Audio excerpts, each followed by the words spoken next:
Demons. Demons.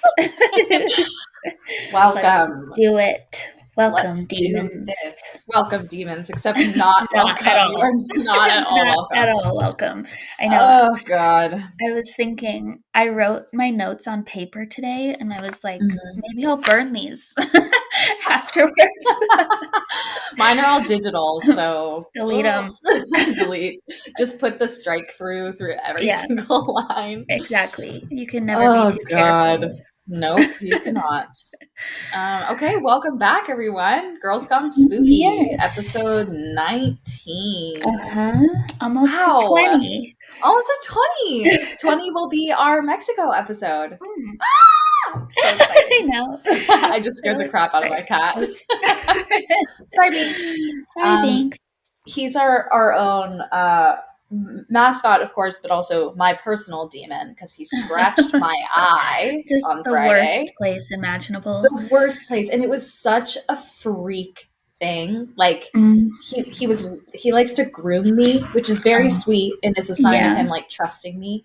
But I woke up to him like making an sound because he had my hair stuck on his tongue.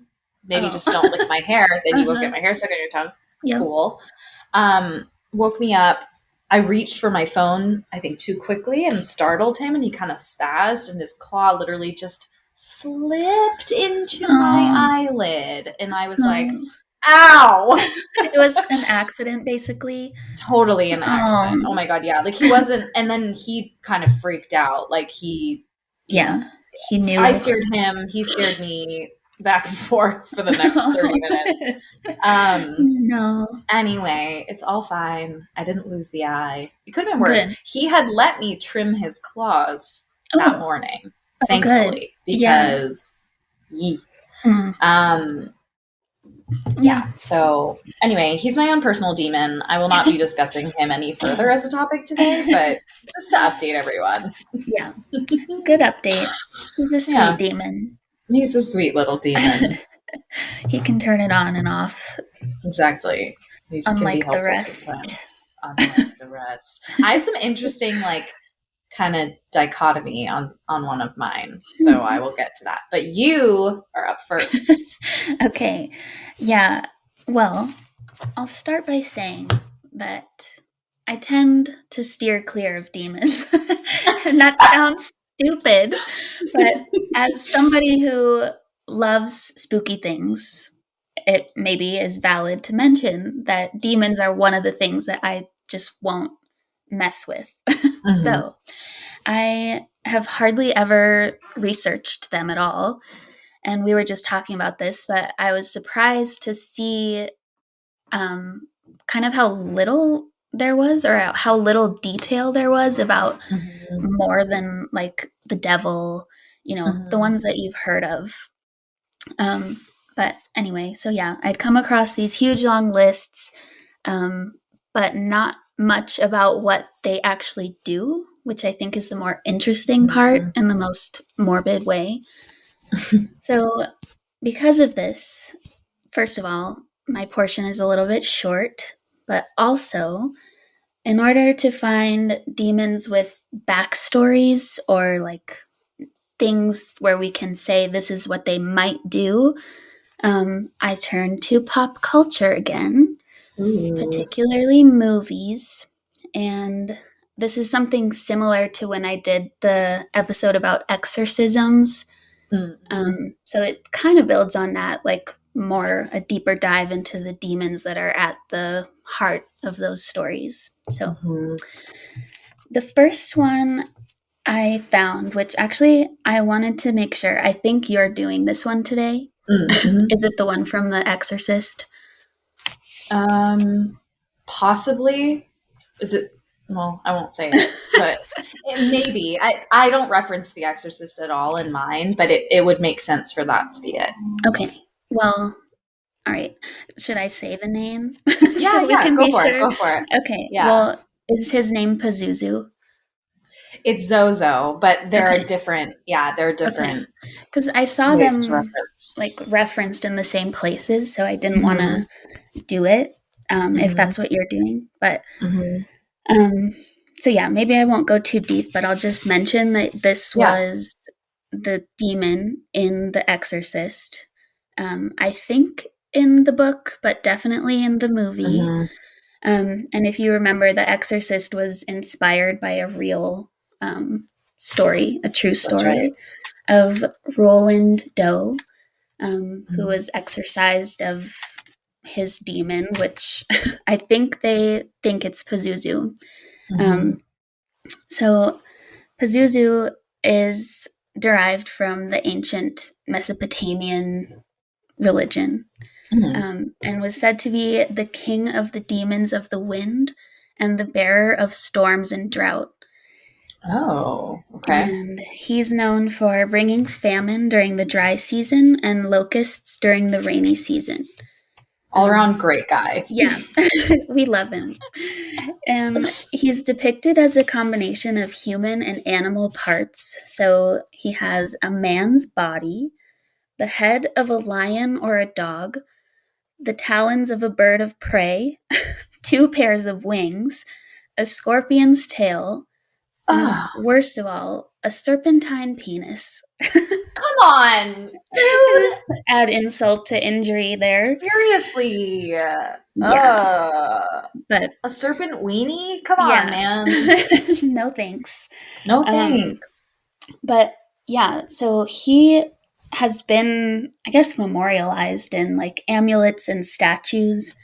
And in the depictions of him, he always has his right hand up and his left hand down. So that's how you distinguish who he is. And they actually have a little statue of him appear in the movie, which I've never seen the movie, so I can't say. But I saw it recently. I'd have to go back and look for it. Yeah. I don't know even the context of when they introduce it, but it's, apparently you can see a little statue of him in the corner. So, if you want to see what kind of havoc Pazuzu can wreak, you can watch The Exorcist. There you go. All right. Then second, there's Malthus, or I also saw it as Malthus with a PH. And he's said to be the great president of hell. He's, a diplomat. Yeah, exactly. He's second in command to Satan, and he leads 40 legions of demons. So he's That's hella the head honcho. The head honcho. Big wig up in the hizzy. Yeah. In the hizzy hell, am I right? Exactly. So annoying. No.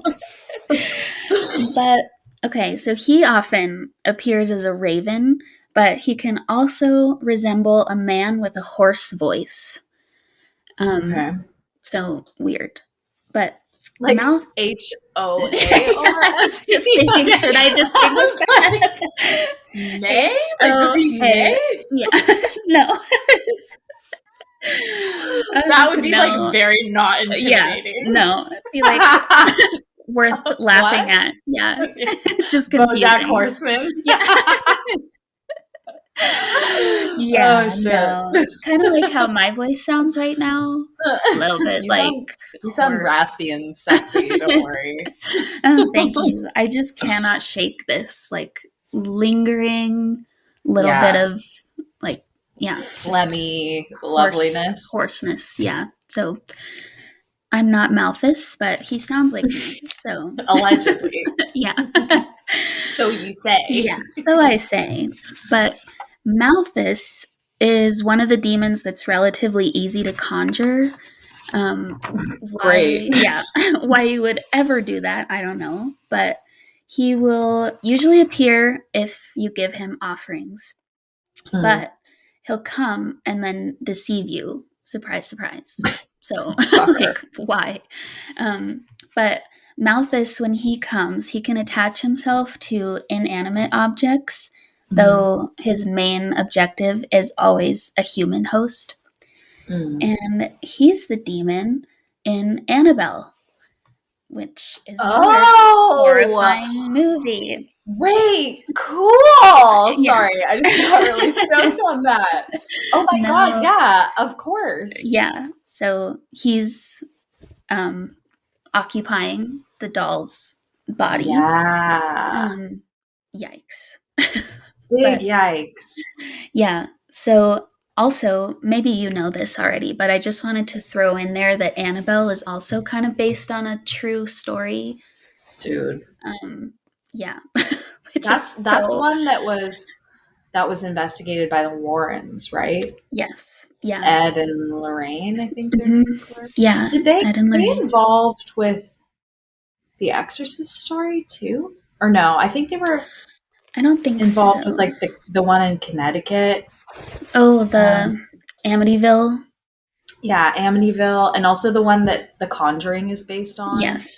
Yeah. They were for sure. The Conjuring, I believe, is like one of the most well done horror films. I think it was so well done. The cast was excellent. The storyline is excellent. There's like kind of a parallel storyline of like the Warrens and then the family in the house and then the historical time. Oh my God, it's so good. I haven't seen The Conjuring 2, so I don't know how they build off of that, but and then I think Annabelle is connected to The Conjuring like universe in that movie series.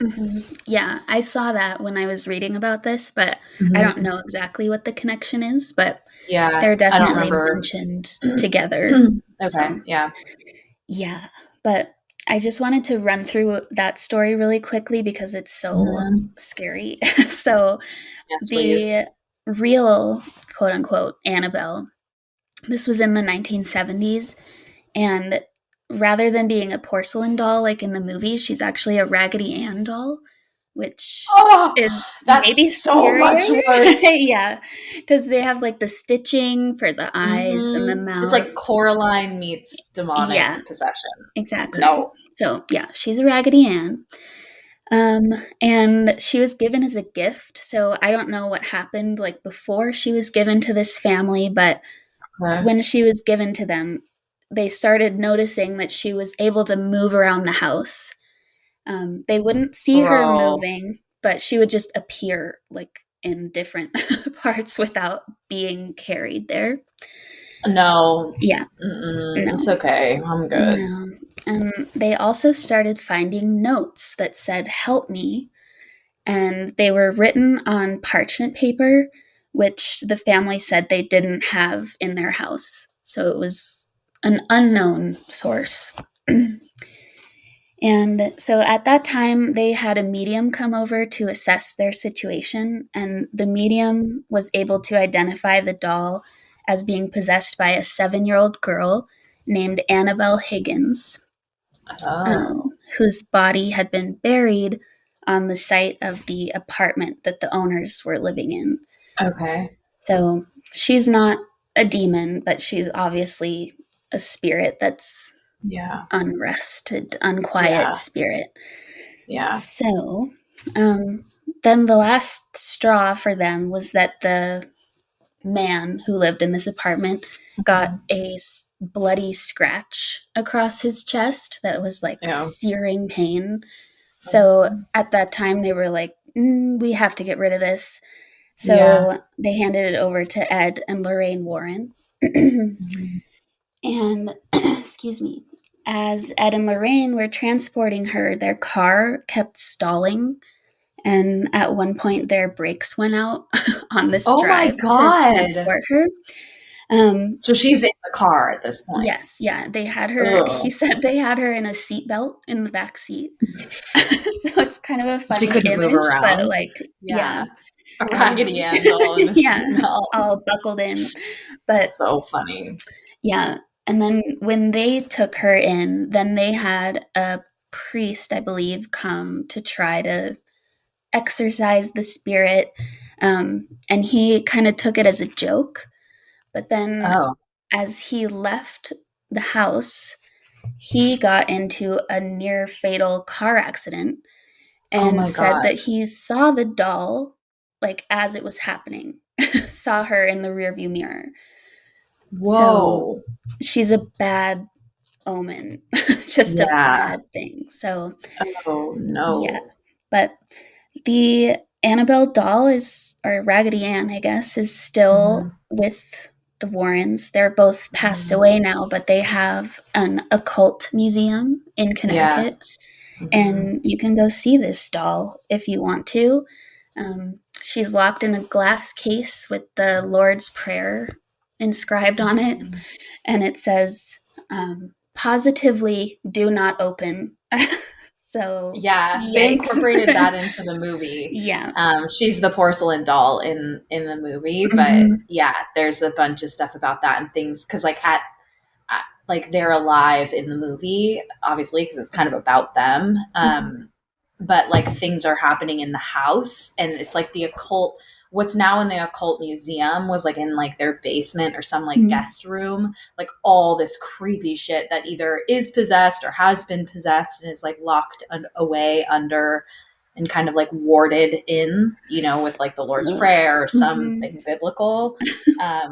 Ooh, creepy. It's so scary. Yeah, no. Oh, yeah. I wouldn't want to go see her. Like, even if she's in a glass case. Positively do not open. Yeah, exactly. So, oh shit, I want to go see it. Oh god. Bring some holy water and serious. Oh, 100%. Yeah, I'll just be like whispering the Hail Mary under my breath the whole time, just in case. Just in case. Yeah. This third and final one is Asmodeus, which is just a ominous name. Asmodeus. Yeah. He's an ass man. Asmodeus the ass man. By dragging your ass to hell. Yep, exactly. Because he is actually one of the 7 deadly sins. He is the demon of lust. Of course he is. Yes, of course. The ass man. Yeah. I was like, please let it be lust. Please. I didn't even put that together. Yeah. Oh, shit, that's funny. He's the one. Wow, fitting. So, yeah, he is one of Satan's most evil demons, they say. Jeez. So lust, jealousy, anger, and revenge are his, like, MOs, I guess. Favorite pastimes. Yeah. And I don't really understand this, but apparently one of his objectives is to prevent intercourse between husband and wife. It seems like he would like that, but yeah, but that's like that's like a holy, biblical, holy, union. Annoying. Yeah, so he doesn't like that. He tries specific about his ass. Exactly. No married ass. No married ass. Single ass only. Yeah, exactly. Unwedded, baby. Bound chicka wow wow. Oh, Asmodeus. Oh, Asmodeus. Classic Asmodeus. Classic. But yeah, so breaking up marriages, forcing husbands to commit adultery, those are the things he does. And so this is maybe a little bit of a stretch. Well, okay, so Asmodeus is definitely the demon in the most recent Paranormal Activity movie. Oh, I think it's Next of Kin is what it's called. Yeah. But there was a sort of theory from some major fan of the series saying that maybe Asmodeus and Toby from the original movies are one and the same.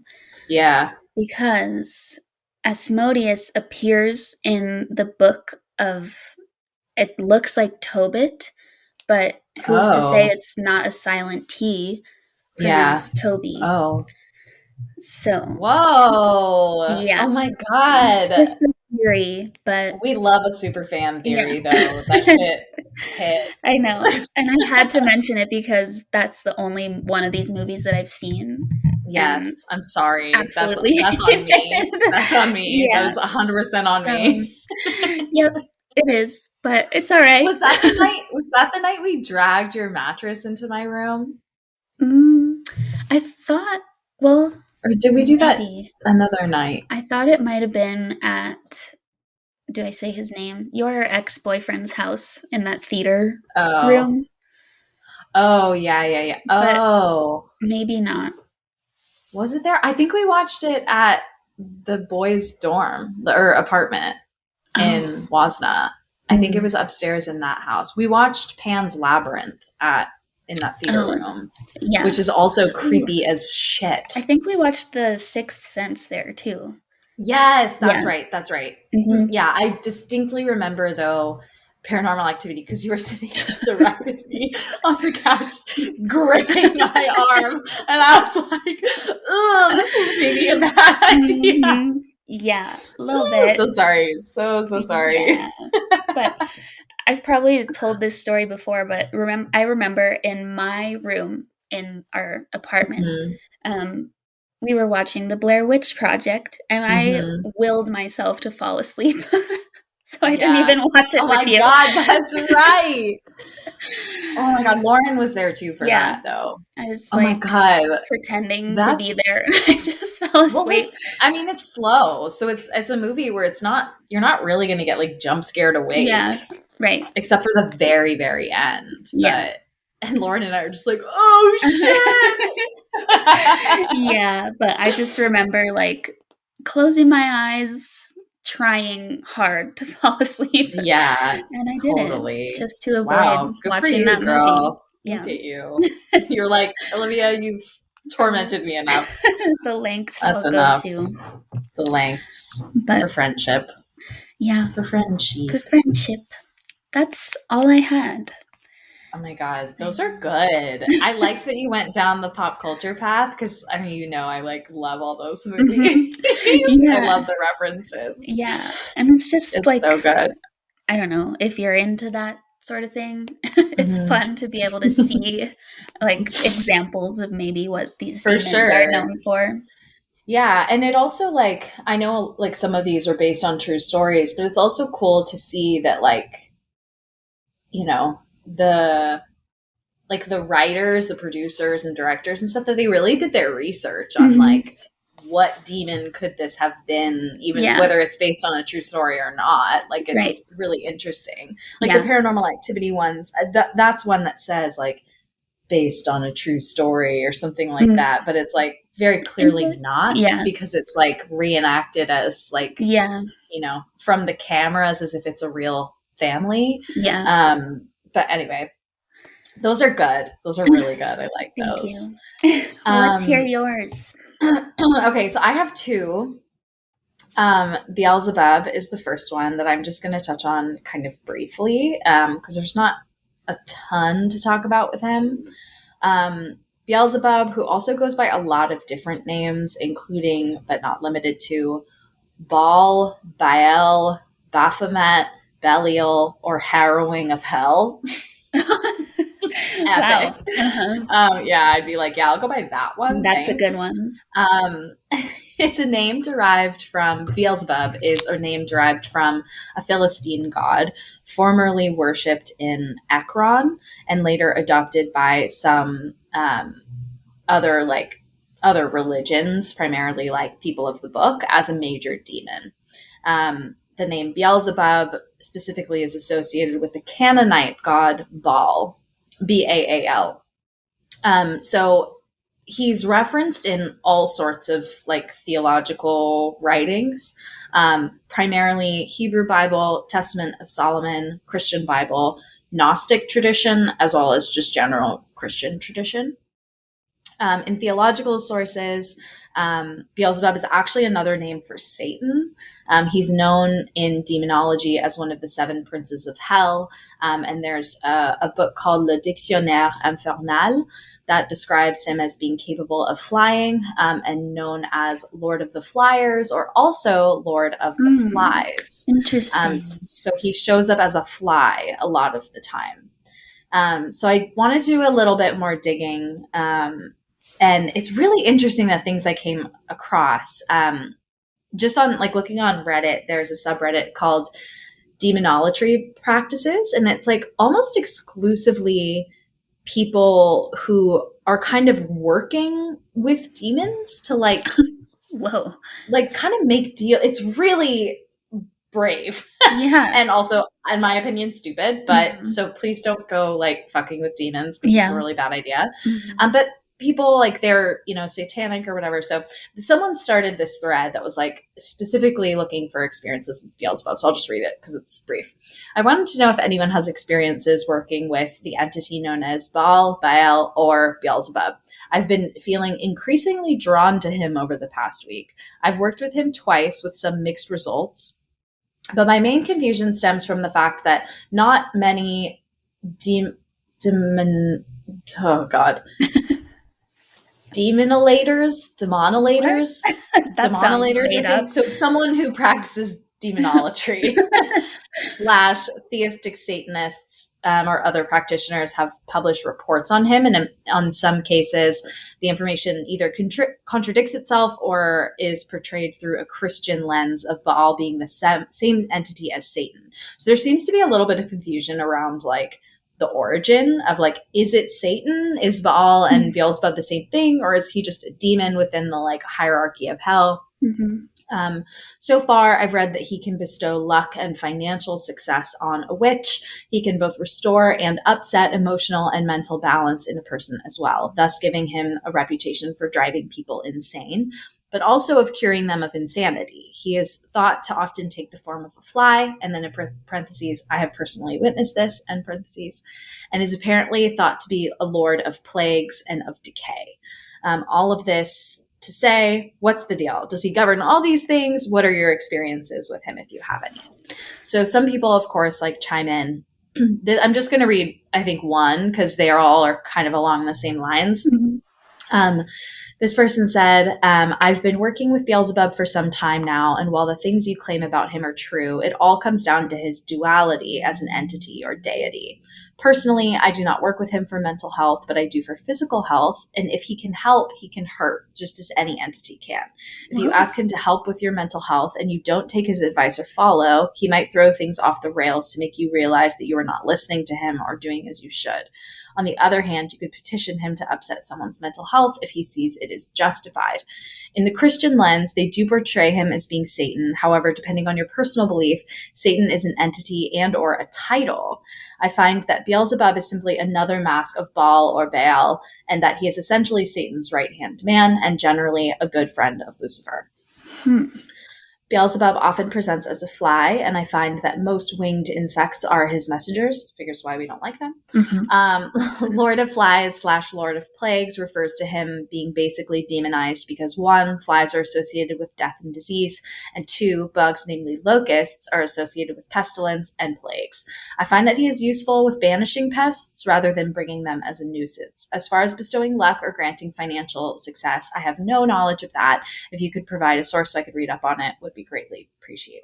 So that was really interesting. And then I actually lied because there's one more I wanted to reference. Let me see.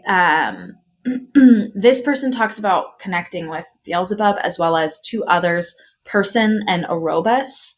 And this was kind of like a call to action kind of thing, which I was like, this feels dangerous, but okay. For any creative people who need a little push to get others to see the value in their art, these 3 spirits are excellent choices. I summoned Person and asked if he could help me to find others to invest in my music career, thinking it would come in the form of relative or family member helping me pay for promo on Instagram. I just used the sigil, lit a candle to focus more. His presence felt very powerful, but not at all dominating, like a friend you look up to. Once I felt him, I asked what to offer, and to my surprise, he said he didn't mind helping me for free because he liked my music. Then, I shit you not, the next day I got an offer from a record label and they want to fly me out to LA to discuss the deal. Whoa. Yeah. So they kind of go on to explain more details of the deal, which aren't as relevant to the demonic part, but how trippy is that? Like, very. So it feels like, I mean, I know that Satanists exist and obviously these like demonolatry practitioners exist as well, but it's like I'm sorry, like I'm just like blown away by that. It's like like, I know people pray to God. I guess that's kind of the same thing. I mean, he's a deity. It's monotheism, but still, he's a singular deity. But, you know, it's like, how much of that is just like the power of intention versus like feeling his presence, and the idea that like he can also help? That just feels, at what cost is my question. Yeah, exactly. That's like the selling your soul to the devil. Right, exactly. That's exactly my thought. And that they may not even realize what they're doing until they're deceased, and then end up they're like, all right, pay up. Yeah, exactly. Right. That's wild. Yeah. Is it a song or like a legend, I guess, of, was it a blues singer or musician? Yeah. At like the crossroads.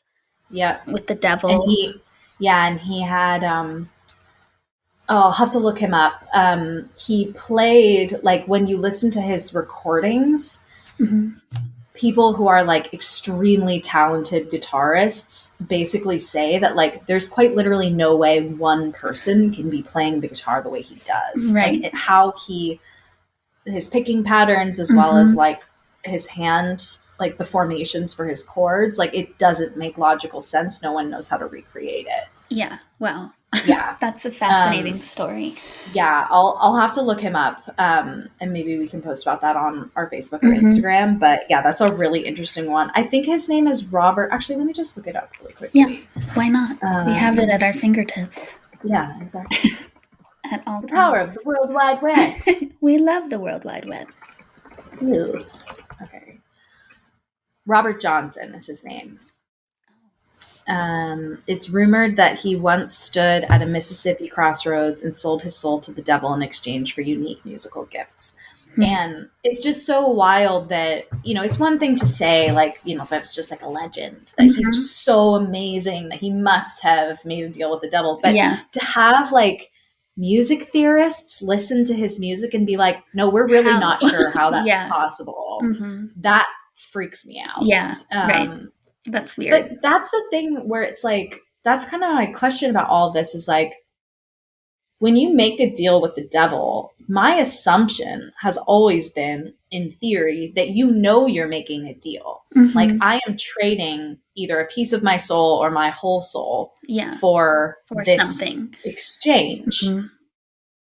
But with these other ones, like with these demonology practitioners, it sounds like maybe it's a lesser offering because they're not asking for that much, or I don't know. It just feels really like risky. Like, why would you mess with that? I don't know. Yeah. It doesn't seem safe to me because it's like, he'll punish you if you don't follow his guidance. Like, what? That could go so quickly awry. Like, what if he's like, oh, kill that person because they're the root of all your problems, and then you don't, and then he like literally drives you mad. Like, no, thank you. Yeah, that's not a good trade at all. No, that's a trash trade. So let's avoid that. So that's that on Beelzebub, as well as Person and what's the name of the other one? I already lost it. Hold, please. Person and Aerobus. So Beelzebub was kind of a cameo in that one, but a guest feature, if you will. But there's just kind of an interesting story in that same thread, so I figured I'd include it. Yeah, very. So with that, we will move on to Zozo. This one has a lot more like real life experience stories that I've encountered. He's been featured in basically like every like paranormal resource you find. And what's interesting is Pazuzu, I didn't see any connection to Pazuzu. And it's funny because the way that Zozo's talked about as the demon connected to Ouija boards. Like when you use a Ouija board and he infiltrates your life and starts fucking up your shit, that's Zozo. And in The Exorcist, that is what happens, that the little girl is talking to someone on the other side of the Ouija board, and that's what starts that's the catalyst for the whole thing. So I don't know what the connection is exactly, but what's interesting is there's a lot of back and forth around, is Zozo actually like like not an internet phenomenon, because he predated that, but like a psychological, like collective made up thing. Right. So I'll get into that a little bit, but I'm going to start with just like an overview of like the history of the Ouija board demon, which is Zozo. So this is an article from Bustle. If you believe that simply becoming aware of something spooky can somehow conjure it into existence, an introduction to the Ouija board demon Zozo is going to give you a hefty dose of the creeps. According to internet legend, Zozo is an ancient, mysterious demon with foggy origins who communicates with people via Ouija board.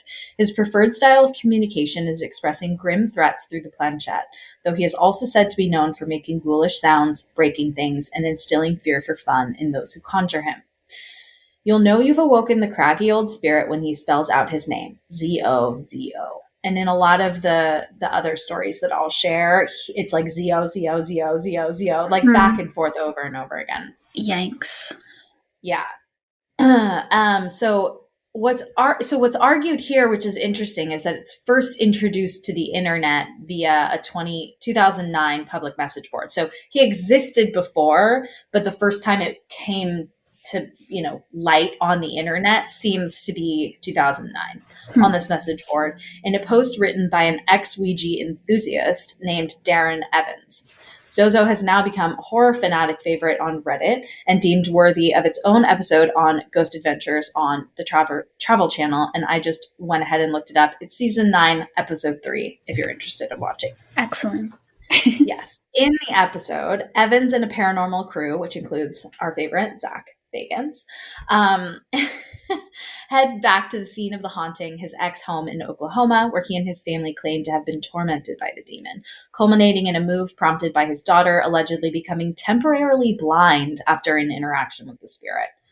Evans, who became a self-proclaimed Zozologist, like, come on, dude, after penning the Zozo phenomenon in 2016 and appearing on podcasts and horror sites regularly, says that interactions with Zozo start out unconcerning, but eventually become more and more malevolent, which you actually do see in The Exorcist, which makes me think that Zozo and Pazuzu stem from the same, it's the same thing. That's the connection. Like, yeah. Yeah. In his alleged firsthand experience, it started with flickering lights and then progressed to moving objects, sounds in the night, escalated to scratches on his skin, and a brush with death when his daughter claimed to see the spirit in the tub with her before she went blind and limp temporarily. Oh. Evans' blog, which not only chronologues his experiences with the mysterious demon, but features Zozo's stories submitted by readers, is said to serve as a warning of the dangers in underestimating the power of a Ouija board. Back in 2009, Evans believed he was the first person to have an interaction with the malevolent spirit, but after posting the story, others came forward with similar experiences, making Evans wonder if perhaps Zozo's reach was beyond his own personal torment, which seems to be pretty clear. Zozo has since become more of a cult internet phenomenon. So this is where it's sort of like, I don't know, bleeds into like the Slender Man or Momo territory. Yeah. Over a decade later, message boards continue to feature claims of Zozo conjuring and YouTube videos featuring Zozo stories, amassing millions of views. Despite the fact that the story behind Zozo remains vague and the hauntings remain void of actual evidence, the people of the internet are very happy to keep the legend alive, especially around Halloween. If being scared is fun for you, you can also watch I Am Zozo online. And if you've already pulled out the Ouija board, remember that dragging the planchette to goodbye will end your session if it becomes too spooky. Even though if you believe Evan's account, this demon is not particularly respectful of salutations and requests. But if you're anxiously turning on lights and looking over your shoulder, you can avoid this demonic entity entirely by just avoiding the Ouija board, which we highly recommend. It's apparently his only vessel to the living realm. So that's important that this is the only way he can get in. So, just a little more background. I found some more information on like other references to Zozo, which interestingly enough don't Oh, they do show Pazuzu here. Okay. I was going to say, this is weird that they're not referencing it. So the Zozo demon, sometimes stylized as capital Z, lowercase o, capital Z, lowercase o, or Zozo in all caps, is a mysterious trickster entity known for stalking people through Ouija boards. Those who claim they've made contact with Zozo, who also goes by Zaza, Mama, Oz, Zo, Za, and Abacus, say he often shows himself by guiding the planchette into figure 8 formations before frantically zooming back and forth between the Z and O. His interactions start out friendly, but grow malicious. He's known for cursing at and threatening contactees, sometimes personally. While he's often wrangled by a Ouija board, some believe that saying his name out loud can also summon Zozo from the depths of hell. Oh, now, no. I've read a lot about that. I reject that as well. I've read a lot about that, and there are a lot of like theologists and demonologists, I guess. That's wild that that's like a title, but people who study, not necessarily based on their own belief, but like study the belief of demons like this, have said that like that's just simply not true. Like that's a scare tactic basically to discourage people from engaging beyond saying its name. Because if you are going to try and like get him to come to you or whatever, make contact, then you know you're going to pull out a Ouija board, and like the idea I think is just to scare people from doing that, which I fully stand behind. That's good. Yeah. So Zozo believers believe the demon has ancient origins. So going back to Mesopotamian wind demon, Pazuzu, either African or Sumerian, depending on who you ask. While those claims can't necessarily be substantiated, they may be confusing Zozo for Pazuzu, who famously appeared in The Exorcist. A supernatural entity called Zozo was referenced in the 1818 French text, Le Dictionnaire Infernal, or Infernal Dictionary. The Demonological Encyclopedia, written by French author Jacques-Auguste Simon Collin de Plancy, wow, Beautiful. What a name, beautiful, recounts the story of a young village girl who claimed she'd been possessed by 3 demons named Mimi, Zozo, and Crapoulet. I don't know what that one is, but according to the website The Paranormal Scholar, accurately translating the text of Le Dictionnaire Infernal shows that the girl's story was faked. She rattled nonsense, de Plancy wrote, adding that the girl had been publicly beaten years before for faking possession and was eventually imprisoned for her fibs, which kind of moves into like witch trials. I don't know. That all feels a little sus, especially because this is like the early 1800s, but he goes on to describe what he believed to be genuine cases of demonic activity, ending the Zozo extract with the sentence, "Nonetheless, there are real cases of possession." What a, like, slapping end line. You're like, I'll just leave you with that bomb. Zozo's first known textual appearance was technically a non-appearance, but this hasn't stopped people from using the Dictionnaire as proof of Zozo's existence. A number of websites and videos still cite it as fact, bolstering the belief that Zozo predates the event that seemingly willed him into existence. So with that, I have a few different stories for you. So the first is from a Redditor. Username is Big2Small, TOO. My interaction with the alleged Zozo through a Ouija board. So it's probably 9:30 p.m., April 2018. My girlfriend, her buddies, and I were in her backyard having a bonfire on a typical night for that time of year in our area. A little chilly, and it was dark out. To give you an idea of the layout of her yard, there's maybe a block-long driveway, the longest driveway I've seen in person that doesn't turn, that leads up to her house. Surrounding her house is a huge apple orchard, and she has no neighbors on either side. Her backyard is huge, with a bonfire, a little play park for kids, and a trampoline. We're sitting by the bonfire. Wow. My girlfriend, her friends, and I were getting a little bored, so we started to think about making a homemade Ouija board. One of our friends started making one, so we decided to just go for it. Just for the record, I've never used a Ouija board in my life before this instance. This is a unique experience for me, and it's my first ever. The first time we did it, the stone we were using to cover up the letters kept moving around in circles and zigzags. After that, we closed it and said goodbye. Then maybe 10 minutes later, we decided to open up and try it again. That's your second mistake. Why? Once we tried it again, it almost started doing the same thing, but then it went off the board and started going towards one of my girlfriend's friends. She started to freak out and started my girl. There's a typo in here. She started to freak out. So we grabbed the stone and wanted to close it again. So we said goodbye and closed it. Maybe a half an hour later, we used it for the last time. Why? It's definitely the most interesting, freaky thing that happened that night by far. So we open up the Ouija board and welcome any spirits to come and speak with us. We asked if there was a spirit there with us, and all of a sudden it drew our hands over the yes. We asked who we were speaking to, and then it told us that we were talking to a little girl. We asked how old she is, and I think she said she was 12. Then this is where it gets creepy as fuck. We asked what happened to her, and then it didn't move for maybe 5 seconds, so we asked again. Maybe 5 more seconds passed, and the stone started moving to the letters Z and O over and over again. We thought it was saying Oz, Oz, Oz, Oz, Oz. But one of our friends who heard about Zozo told us about him after that happening. We asked why he did what he did, and I don't think we got an answer for that. Then we said goodbye, closed the board, and we're done with it. My girlfriend and I woke up the next morning, and I shit you the fuck not, that's verbatim, that I woke up with a bruise the size of maybe 4 grapes. Then the next morning, woke up with 3 claw-like thick red marks right on the bruise. 2 days later, the bruise was the size of 2 grapefruits. So just really weird shit happening. Yeah. Oh God. So that's a little entree into all these stories. What happened after that? Like, did it just go away eventually? I guess so. I looked through the thread, and the original poster, the OP, was like following up with people, and it sounds like that was kind of it. But I think they only interacted with him so briefly that I don't know, I think he kind of didn't, I don't know. So this one is from Joe_55. Been in contact with the entity Zozo for about 2 years. Whoa. Yeah. Around my sophomore year of high school, me, my brother, and a couple of other friends decided to use a Ouija board. The first few times, nothing really happened. We came in contact with a couple of spirits, but they seemed relatively harmless. We then started to get the name Zozo. My brother was aware of what the entity was, so he was quick to end the sessions whenever the name would appear. So nothing really happened.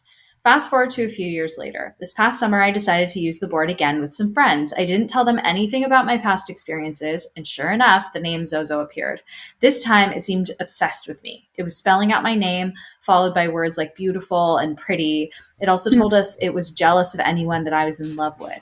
These kinds of sessions happened a couple of times, and I honestly didn't feel afraid or think anything of it. I always figured someone was moving it, or the workings of a Ouija board was a subconscious thing. I started my freshman year of college this fall, and I, of course, decided to bring the board with me. Silly girl. My roommate and I are both into very spiritual things, so she didn't have a problem with trying it out one night. Again, I didn't say any names beforehand, as I wanted to see if the name would appear on its own. Right away, the planchette was moving from Z to O over and over. At this point, I ended the session and explained to my roommate what Zozo was and how I had gotten the name before. Of course, we decided to do it again. Every time I use it, the conversation is centered around me. At one point, the board spelled out that I was his lost key, and I asked what I was a key to, and he said he couldn't say. Zozo always tries to make me laugh. He will spell out funny words for answers and then spell out laugh. He said he said my laugh is magnificent and it makes him happy. Again, this entity seems to be obsessed with my physical appearance. It'll also spell out the name of guys that I'm in contact with and say that he hates them. Yeah. The most recent session was one of the best, if I can call it that. I asked him what the lost key thing meant, and he spelled out Mary, Marry. After that first time, he kept saying that he wanted to marry me. The board also told me that I am magic and that I have powers to see into the other world. Ew. Zozo said he can see what I see and he can read my mind. To test this, I closed my eyes and had the board spell out the color I was thinking of. My roommate, who was also on the board, said it spelled out green, which was actually the color I was thinking. I did the same test again, but this time thought of my grandmother's name. The board spelled out Bev. This is also correct. And her eyes are closed, so unless her roommate somehow knew those things. Yeah, either then her roommate seems kind of unlikely. Yeah, her roommate would have read her mind if that was the right. case. Exactly. These occurrences scared me. I had never really believed in the board until then. Every time we use the board, my roommate loses energy and gets a headache. This past time I asked Zozo to help her feel better, and he spelled out eat. After eating something, my friend said her headache was gone. I've asked the entity if it wants to hurt me. It says no. This part really freaks me out. It says no. It just needs my help in order to get into our world. I've read articles online about how the entity Zozo is evil, but I never feel threatened when talking to him, which sounds like is a common experience at first. I know a lot of you will tell me to stop using the board, but I have the urge to keep finding out more. Oh, God. No. And people in the comments are like, he's manipulating you. Like, please stop using the board. Yeah. Absolutely. Yeah. Someone said, wow, sounds like my soon-to-be ex-husband. People are so funny. Yeah, they are. Okay, so that's story number 2. Story number 3, and I have 5, by the way, so we're almost halfway through. Okay. I think I let something in my I think I let something into my friend's house. Oh, how nice of you. Okay, so one quick trigger warning or content warning for suicide in here. It's not a lot of detail. There's just a quick reference. But if you don't want to hear it, skip ahead like 15 seconds. Hello, I am 16. Oh, and this is Akuma_Nuzumu6606. Hello, I am 16 and I live in Pennsylvania. I've always gone back and forth if I believe in the paranormal or not. I've always wanted to because my dad died of suicide when I was around 1 month old, and I always want to believe he's watching me. But a few years ago, I realized I 100% believe. I don't know if I believe in God, but I believe we have a soul and death is definitely not the end. It started with a Ouija board. Things started to happen, but the worst was last summer. This is written kind of like disjointed, so I'm trying to sort of fill in. So if it sounds kind of clunky, that's why. I slept over at a friend's house because we were going to the beach the next morning for about a week, and our plan was to stay up all night and play PS4 and just do dumb stuff. Around 2 a.m, my friend pulled out a Ouija board that we used to play with, and he asked if I wanted to play. I said sure, even though I felt really on edge because by that point I believed in spirits and all of that. But we went down to his basement because that's where we hang out most of the time, even though it's a dark, creepy place. It's still fun. But we were playing the Ouija board, and for about 30 minutes, nothing was happening. At this point, me and my friend were just talking, but we still had our fingers on the board, and out of nowhere, it moved quickly to the left. So we got excited and asked if anyone was there.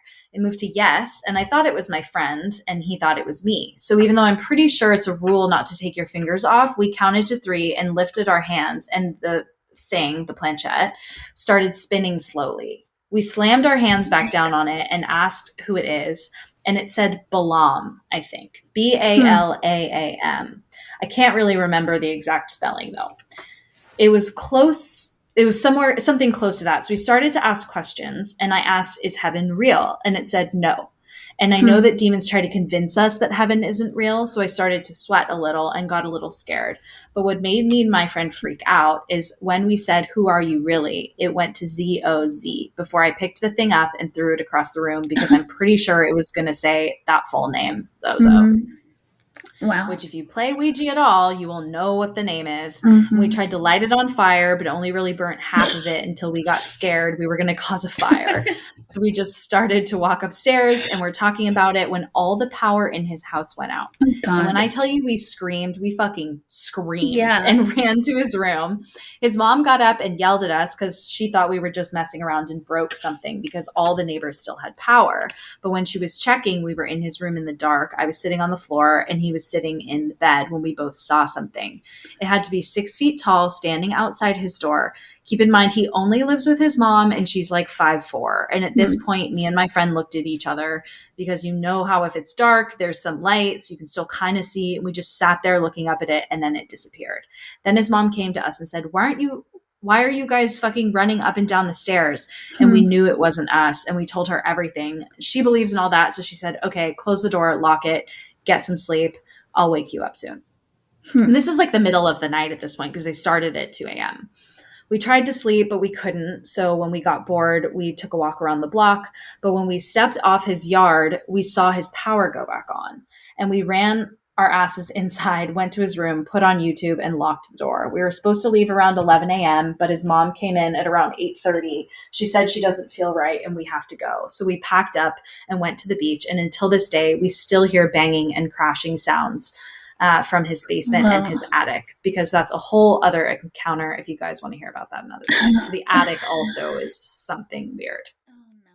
So people are saying, like, demand it leave. Imagine getting like a bright light force full of love, declare that this is only a place for love and light. And then you say like you banish all that is not full of love and light. And other people say get a priest to bless the house. So yeah, just in case anyone's had a similar experience, here are some ideas to get rid of it. Yeah. So that's the third one. Very creepy. Yeah. Interesting that they say play Ouija. Like, yeah, that does not sound like a game. It's not. No, it doesn't sound like a game to me either. Yeah. Okay, this one is from Demonic One Angel. Last time I played the Ouija board. I'm still trying to make myself believe this is just a nightmare. I really wish it were. I mentioned playing the Ouija board 3 times. I wish I never played it. And even now, I don't know what the hell I was thinking, or if I was even thinking at all. I was just bored or whatever, maybe desperate to talk with a loved one. I always played at night. The first time I played, I broke one rule. I was playing alone. I was playing on the floor of my small room. Nothing happened, so I ended the game properly, saying goodbye. The second time I still played alone. The pointer moved around, but really slow and in no direction at all, just a circle. So I didn't think anything of this. I thought maybe it needed time to reply. It never landed on a letter or a number. It moved from a circle to trying to go off the board. I ended the game like last time, saying goodbye. The third time, I asked what its name was, and it spelled out Zozo. I tried keeping calm and ended the game. I've heard of Zozo, and I knew I messed up horribly when I saw the name spelled out. When I tried going to sleep at about 2 a.m, something scratched my foot, and instantly I couldn't move. I felt like I was being held down. My door was cracked open, but nothing was there. Something was definitely in there. No human can get under my bed without shuffling around trash. Yes, I'm not exactly the neatest, but something has to be under my bed because I fear a human or thing crawling on all fours. So I went with trash. When I looked at the cracked open door and I started overthinking every possibility that could happen, except for a horrendous murder, of course, in this weird second person view somehow, I vividly saw the most twisted murder I can't bring myself to repeat. I'll just say decapitation and a deep slash over the throat in the most violent way possible. There was a shadow thing crouching down beside my parents' bed. In my head, or seemingly second person, whatever it was, I'm banging on my neighbor's door, crying, screaming, and shaking really hard. But I'm still in my bed, staring at the cracked open door, quietly crying. Then in that weird view, I'm seeing everything again until the morning. This hasn't happened again, but I threw the board out and just believe it was a loop dream until I see the same shadow thing walking casually from the hallway to the kitchen about a week ago. So it seems like it's almost like forced this like awful vision into their mind, and they're like awake in their bed, but kind of cycling back and forth between the reality where they kind of can't move. To me, it sounds a little bit like sleep paralysis until they saw this figure walking down the hallway. Yeah. And then they add, I'm not the only person seeing the thing. Our 3 cats seem to see it too. 1 minute they'll be playing and having fun, and then they suddenly stop and stare at whatever got their attention. The next thing, they dig their claws into the rug as they run after whatever they've seen. They end up in my room. I stupidly played that quote unquote game. And I'm a night owl and I'm always tense at home. My muscles often hurt because of how I tense them so often. My work was supposed to be a little bit of normalcy, and it did work for a while until the encounters with them happened. So since that, so it seems like they just like work from home all the time, and it's just awful because it's like always there. Yeah. Since then, whatever had happened, my door has stayed shut. The board is at the dump now, and honestly, I'm being stared at a bit more often from the hall. The shadow that peeks around corners seems to be more curious. That's different from the shadow I'd seen in my parents' room. The shadow in my parents' room was bigger, potentially taller than the more curious one. It sticks around a little longer, and I can get a bit more of a look at it than just a glimpse. I hope I never experienced what that was, the nightmare, whatever view shift was about. Never playing that board again. Maybe it was a nightmare and I didn't know I fell asleep. Maybe I was half asleep. Maybe I was trying to sleep, but I just laid in bed not feeling tired yet. I don't mind not being believed, being criticized, but this is killing me because I swear I was awake when this happened. Oh. So that's awful. Creepy. Yeah. But then this was interesting, and I think this is a bit of an aside, but for anyone who's interested in Ouija, I didn't know that this was a rule that you're not supposed to play alone. And there was a big thread, like a big like back and forth in the thread about it.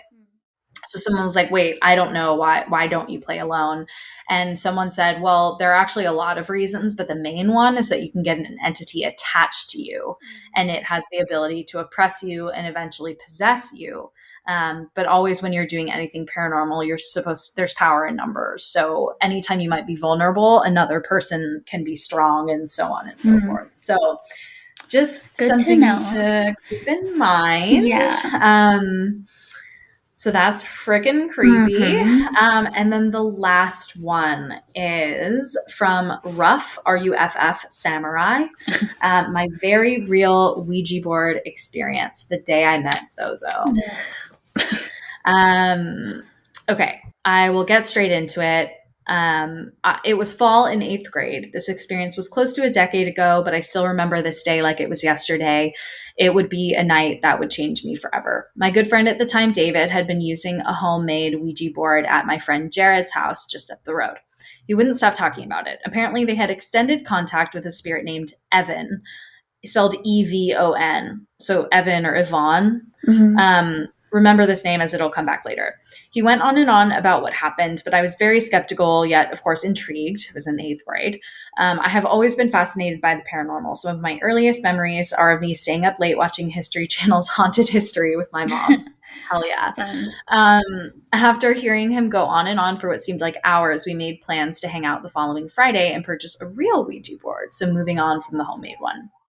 We purchased the board from a local record and occult bookstore for $19.99. I clearly remember the old man who ran the register warning us that it is not a toy and to be careful. We also joked around with an older couple in their mid-30s. Mid-30s. And they made comments along the lines of, oh, your first Ouija board? That's a rite of passage. Still remember my first experience with demons. And they were obviously like kind of being jokey. We laughed it off and went it on their way. When we returned home, we hunkered down in my basement. The plan was to order a pizza, watch Insidious, which just came out, and wait till 3 a.m. before we started the quote-unquote fun. The pizza came and went, and we thoroughly enjoyed the movie, but we still had a few hours to burn. We spent the following hours playing Gears of War 2 and the demo recently released Bulletstorm. We also got prepared. We researched what to do and what not to do when using a spirit board. And during that research, we of course came across the name Zozo. This is a name that will haunt me for the rest of my life. After what seemed like days, the time finally came, the witching hour. We were alone. The house was still. I think it's important to note my older brother was sleeping in the basement in a different room, which he occupied. We gathered our materials, a few white candles, which we heard would attract more pleasant spirits, across from my baptism, a cleared-off table, and the board itself. I will admit I was already shaking uncontrollably, and even though I was still skeptical at this point, I kept telling myself in my head, nothing is going to happen, this is all bullshit. I would be proven wrong in a matter of minutes. I love the way this person tells this story as a sidebar. You can picture it, exactly. Yeah, exactly. So it began. No light except for the few tea candles we had lit around the board. We started by warming the board up, which we heard about online. Ouija, Ouija, Ouija, we recited as we both moved the plastic optical piece around in circles. At that time, it seemed like the room darkened. There was a strange sense of focus on the board. It was almost as if it was glowing. We asked our first question, are there any spirits present? The plastic piece slowly crept to yes. I was dumbfounded. I kept asking him if he was moving it, but by the look on his face, I knew the answer. He absolutely was not. The first spirit we came in contact with was apparently an angry old man. He cursed at us and told us we were going to die. With more questions we asked her increasingly got angrier, or him, I think. The more questions we asked, the angrier he got. I knew this was for real now. You could feel it. The cold was just, it was being like energy was being sucked out of the room. You could feel its presence. We both got freaked out and agreed to slam the cross on the board. In an instant, all was still and he was gone. Like the energy completely dissipated. I was totally done at this point. If I wasn't shaking before, I was now. I wanted to put the box away, burn the fucking thing, and forget about it. But my friend pushed me to keep going. And at that, we both made one of the stupidest mistakes of our lives. He wanted to try and contact Evan. I'll just say Evan because it's not spelled like Yvonne, but whatever. Evan. Yeah. He wanted to try and contact Evan again, an apparently friendly ghost of a dead woman he contacted earlier. He asked aloud, "Is there a spirit named Evan with us here tonight?" Again, the board slowly crept over to yes. The air grew thick and was heavy and stale and frigid. All of the hairs on our bodies were standing up. It felt like static energy in the air. We heard voices coming ever so slightly from the other side of the basement. And right beside us on the sofa, we suddenly felt a cold spot to the touch on the couch we were sitting on. It felt like a bag of ice had been resting there. I don't remember everything, but we spoke to her for what seemed like horrid hours, but was probably only a few minutes. At some point, my friend asked, "Evan, are there any demons present in this house?" At that question, I was furious. We both agreed to never bring up demons when using the board, and I really didn't want to know the answer. I was so ready to be done because this is their basement. Yeah, so it's like the friend is over at their house. Yeah, the friend can leave, but you gotta stay there. Right. She or whatever it was fell silent. We thought she had left, and maybe she did, but a few minutes later, the plastic piece slowly crept over to yes. No. Before we could ask the next question, the piece started doing crazy eights, at first incoherent, but then it started going to Z, then to O, and then back to Z, then to O, back and forth, over and over. We panicked. I was in tears. We put the cross on the board in lightning speed, and suddenly it stopped. I was petrified. We packed the board up and decided to head upstairs and get the inevitably terrible sleep we could only manage, or just wait until the sun came up. This is when my friend started to act weird. This is when the bad stuff really happened. He was really out of it, super dazed. I remember going up the stairs and him standing in the darkness at the bottom of the stairs, staring at the light switch, and he was kind of caressing it. I said, "David, are you all right? Come on, man, let's go." I called to him, voice shaking and tears rolling down my cheek. He slowly looked up at me with a smirk I will never forget and just softly said, "I'm fine." We made it to my room. I'm ready for bed. I'm ready to sleep off this whole nightmare. Everything will be better in the morning, I tell myself. And all of a sudden, he drops to the floor convulsing. No. He starts laughing maniacally and uncontrollably, and the way he was shaking seemed not human. The way he's laughing, I'll never forget it. I'll never forget the way he was looking at me. The whole time he was looking me dead in the eyes, and I just can't get the look on his face out of my mind. Oh. I'm, of course, worried for his life at this point, and I'm shouting. The fact that no one woke up is astonishing. I don't know how long this went on for, probably close to 5 minutes, but again, it felt like hours. He finally came to, and the sun is finally up at this point. We somehow managed to sleep for a few hours, and in the same bed. Neither of us wanted to be alone. The next morning, he doesn't remember anything after we put the cross on the board. We make a post on some sketchy website called zozoexperience.org or some bullshit. Anyway, in the morning, we burned the board, which I heard isn't the best idea, but we were so fucking done. The following months, the dread hung over me that I unleashed something. I was so terrified to be alone in that house for months. One night soon after the incident, I was up late in the kitchen and suddenly the lights started flickering on and off rapidly. I told my mom and brother about this the next morning, and my brother said it was him and he was messing with me, but later admitted it wasn't and just was trying to make me less scared. I do have dimmer switches installed in the kitchen, light switches, and learned that dimmer switches are known to cause lights to flicker occasionally. So I don't know if maybe that was related or not. But nothing really ever happened after that.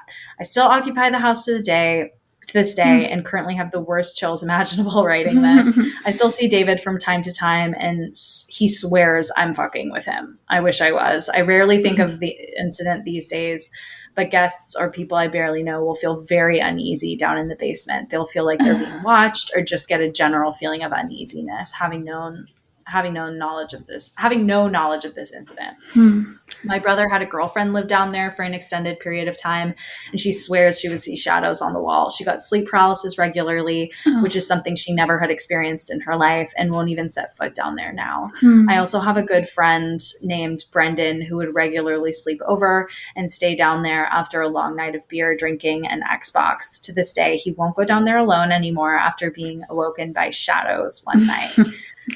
No one in my family spends very much time down there anymore. All in all, this was my experience that truly made me believe I will never fuck with anything like that again. Believe it or not, this is what happened when I decided to fuck with a Ouija board. Yeah. You gotta move. You need to move out of that house. Yeah, move out of that house. Also, if I were the brother, I would be pissed. Yeah. I'd be like, are you serious? You had to do this in my house? Yeah. Right. In my like floor my of the living house? space. That's so jacked up.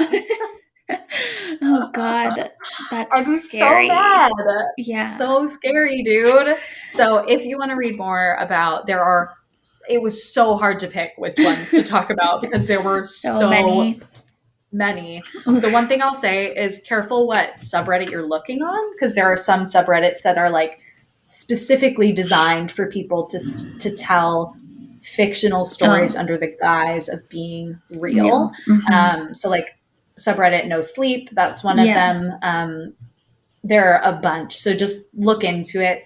Usually if they have like the ones that are like that are fiction, like for fiction writers, they usually will say something in the about section that's like, in this community we always believe what people write, like we don't heckle people or troll people, whatever. So if you see that, probably navigate to another subreddit and see if you can find more like real accounts. But yeah, if you dare, if you dare. Oh my God, so scary. Creepy. Let's. Oh God. Yeah, I renounce everything that we just heard. Anything that is not love and light. Exactly. No demons allowed. No demons allowed. No demons allowed. In our space. Or in demons. Any listeners' spaces. Yeah. No demons for anyone. Yeah. Wow. You get love and light, and you get love and light, and you get love and light. Check under your seat. Love and light. Check under your seat. It's love and light. I'm dead. Oh God, it's so funny. Okay, well, this was a nice and spooky ass episode. I'm so happy it's light out. I know. I know. Yeah. I'm gonna watch some Queer Eye to try and shake off the creeps. Yeah, that's like the least creepy show that you could pick. Exactly. The best. Yeah, give me some Tan France and some JVM and we're good to go. Yeah. Oh my God. The best. Well, thank you for tuning in to another kind of lengthy episode, but hope you enjoyed. Follow us on social at girlsgonespooky. Email us if you have any experiences with Zozo or Ouija boards or literally whatever else weird things.